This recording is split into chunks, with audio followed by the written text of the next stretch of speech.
सवितुर्वरेण्यं भर्गो देवस्य धीमहि धियो यो नः प्रचोदयात्। वंशी विभूषितकरान्नवनीरदाभात् पीताम्बरादरुणबिम्बफलाधरोष्ठात् पूर्णेन्दुसुन्दरमुखादरविन्दनेत्रात् कृष्णात् परं किमपि तत्त्वमहं न जाने। वन्दे राधापदाम्भोजं ब्रह्मादीश्वरवन्दितं यत् कीर्तिं कीर्तनेनैव पुनातु भुवनत्रयं पुनाति भुवनत्रयम्। सभी भागवत प्रेमियों को राधे राधे। आइए आज पुनः आम्र पल्लवों के साये में बैठकर भागवत रस का पान करते हैं। हम लोगों ने पिछले एपिसोड में देखा कि भगवान ने ग्राह का उद्धार किया और ग्राह से पहले ग्राह का ही उन्होंने उद्धार किया और जो गजेंद्र था उनकी रक्षा की। तो इसका एक भाव हम यह समझ सकते हैं कि ग्राह ने गजेंद्र का पैर पकड़ लिया था और भगवान जब आए तो पहले उन्होंने ग्राह की हत्या की, उसको मारा और गजेंद्र का पैर छुड़ाया। तो इस प्रकार हम देखते हैं कि भगवान पहले उनका उद्धार करते हैं जो भक्त का पैर पकड़ लेता है। गजेंद्र तो भगवान का भक्त था और उसका पैर पकड़ लिया था ग्राह। तो भगवान जब आए तो पहले ग्राह का उद्धार किया, उसका सर काटा। तो इस तरह से भगवान के भक्त का जो पैर पकड़ ले उसका भगवान पहले उद्धार कर देते हैं।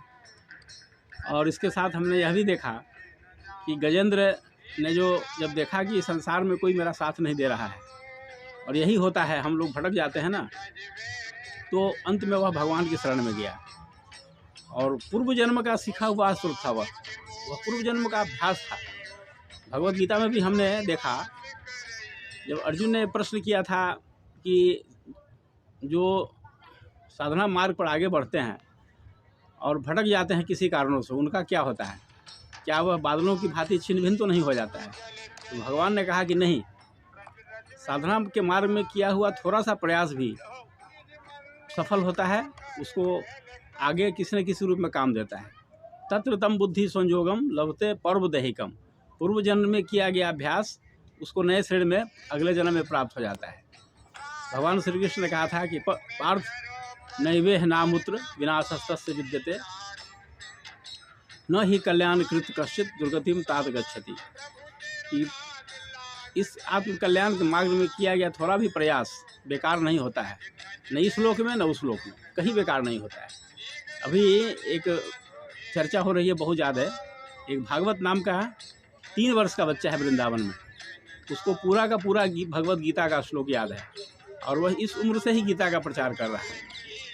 तो बहुतों के लिए यह आश्चर्य का विषय हो सकता है, लेकिन जिन्होंने भगवत गीता का अध्ययन किया है, चर्चा कहीं सुनी है, सत्संग सुना है, उसके लिए यह आश्चर्य का विषय नहीं है। देखने में जरूर आश्चर्य का लगता है, लेकिन ये भगवान के ही सूत्र पर, भगवान के ही बनाए फार्मूला पर वह बच्चा आगे बढ़ा है। ये उसके पूर्व जन्म का अभ्यास है। ऐसा नहीं कि भगवान ने किसी को बचपन से ही गीता सिखा दिया और किसी को मूर्ख बना दिया, ऐसा नहीं है। ये पूर्व जन्मों का अभ्यास है। पूर्व जन्मों में जो भी अभ्यास करते हैं वो अगले जन्म में जो है अच्छे परिवार में जन्म लेते हैं और उनको वैसा ही वातावरण मिल जाता है।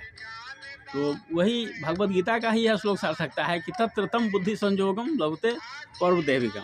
ये पूर्व जन्म का जो अभ्यास है वह उसको इस जन्म में मिल गया है। तो अगर हम लोग भी भगवान की भक्ति का अभ्यास इस जन्म में नहीं करेंगे तो फिर अगले जन्म में क्या मिलेगा।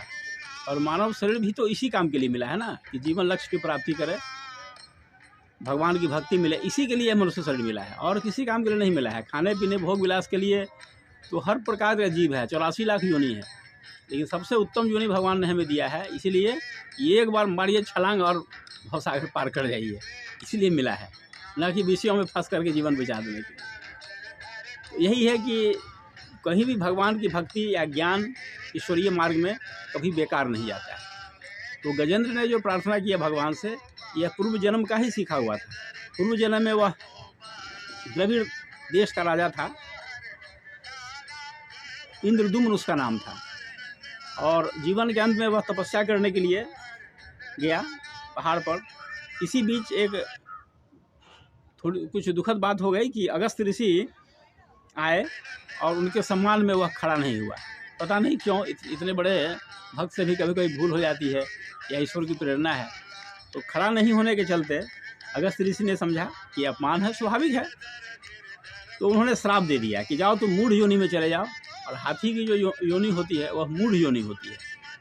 इस तरह से वह हाथी का शरीर तो उसको मिल गया, लेकिन पूर्व जन्म में जो उन्होंने भक्ति का अभ्यास किया था वह उसको हाथी के शरीर में भी मिला, वह बर्बाद नहीं हुआ, वह छिन्न भिन्न नहीं हुआ। और इसी तरह से हम देखते हैं कि जो ग्राह था, वह ग्राह पूर्व जन्म में हुहु नाम का गंधर्व था।